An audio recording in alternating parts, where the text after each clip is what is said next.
जय जय श्री राधे, जय जय श्री श्याम। एकादशी का व्रत सभी व्रतों में श्रेष्ठ माना जाता है। जैसा कि मैंने पहले भी बताया है, हमारे यहाँ हिंदू धर्म में 24 एकादशी होती हैं। अधिक मास की एकादशी को मिलाकर 26 एकादशी होती हैं। इस बार फागुन मास में कृष्ण पक्ष की एकादशी है, जिसे हम विजय एकादशी के नाम से जानते हैं। विजय एकादशी का अर्थ है शत्रुओं पर विजय प्राप्त करना। श्री कृष्ण जी बताते हैं, इस एकादशी का व्रत करने वालों के सब दुख छूटकर संसार के सारे सुख अपने आप ही प्राप्त हो जाते हैं। यह एकादशी शत्रुओं को परास्त कर विजय प्राप्त करने वाली है।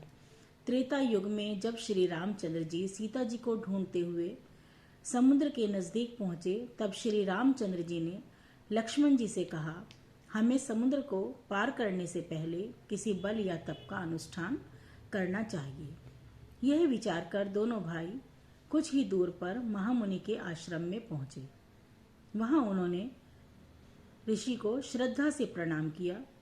मुनि के परिचय पूछने पर श्री रामचंद्र जी ने बताया, हम महाराज दशरथ के सुपुत्र हैं। 14 वर्ष का वनवास व्यतीत करने के लिए मैं मेरी पत्नी और भाई के साथ जंगल में आया हूँ। लंका के राजा रावण ने हमारी पत्नी सीता का जबरदस्ती अपहरण कर लिया है। उनको वापस छुड़ाने के लिए हमने वानरों के राजा सुग्रीव से नाता जोड़ा है। वे अपनी सेना सहित हमारे साथ सीता को छुड़ाने के लिए समुद्र पार करके जाना चाहते हैं। इसीलिए आप कोई ऐसा व्रत या अनुष्ठान बताएं जिससे रावण को युद्ध में हराकर हम सीता जी को पुनः प्राप्त कर सकें।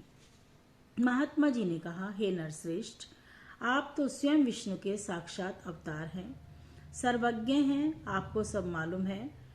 फिर भी आप यहाँ आदर भाव से आए हैं, इसीलिए श्रेष्ठ उपवास बताता हूँ। आप दोनों भाई सारी सेना सहित विजया एकादशी का व्रत या अनुष्ठान विधि पूर्वक करें। दशमी में सोने या चांदी के कलश बनाकर उसमें पंच पल्लव डालकर जल भरकर वेदी पर स्थापित करें।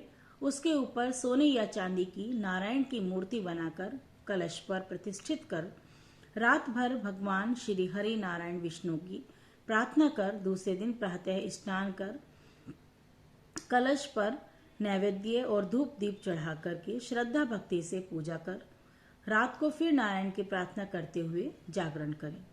द्वादशी के दिन प्रातःकाल स्नान और शुद्ध होकर के कलश और यदि धातु का हो तो ब्राह्मण को दान में दें। यदि मिट्टी का हो तो उसे नदी या तालाब में गिरा देना चाहिए।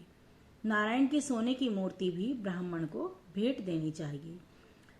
इसी तरह से आप एकादशी व्रत करेंगे तो आप जीतेंगे और आपकी कामना पूरी होगी।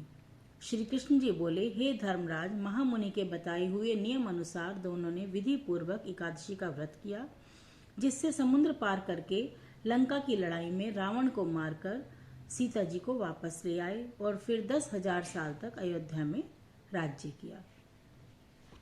इसी प्रकार आप अपने व्रत को पूर्ण करें। जय जय श्री राधे, जय जय श्री श्याम।